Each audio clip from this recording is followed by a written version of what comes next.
বলবো আগে আপনাদের ঘর ঠিক করেন। এই বাংলাদেশে যে সরকার রয়েছে সেই সরকারকে এদেশের মানুষ ক্ষমতায় বসিয়েছে, ভারত ক্ষমতায় বসায়নি।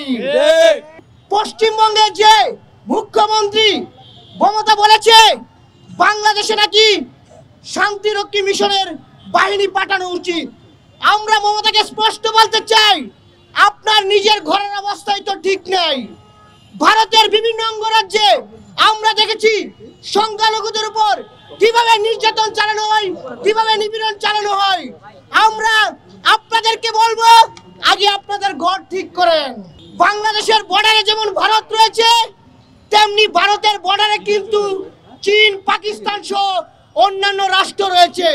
আপনারা যদি আমাদের সাথে বৈরী আচরণ করতে থাকেন তাহলে অন্যান্য সীমান্তে কিন্তু তারাও কিন্তু তাদের জায়গা থেকে প্রতিবাদ করবে।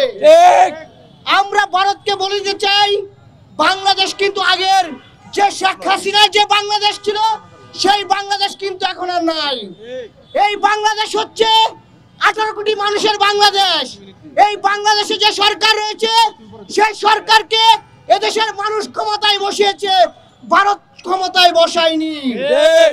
আমরা ভারতকে বলবো, আপনারা আওয়ামী লীগের কাছে যে প্রভু এবং দাসের যে সম্পর্ক ছিল, বর্তমানে সেই সম্পর্ক আশা করা আপনাদের কোনোভাবে উচিত হবে না। আমরা বর্তমানে বাংলাদেশ আর চাই আপনাদের সাথে সম্পর্ক অবশ্যই সুসম্পর্ক হবে, যেহেতু একটি প্রতিবেশী রাষ্ট্র।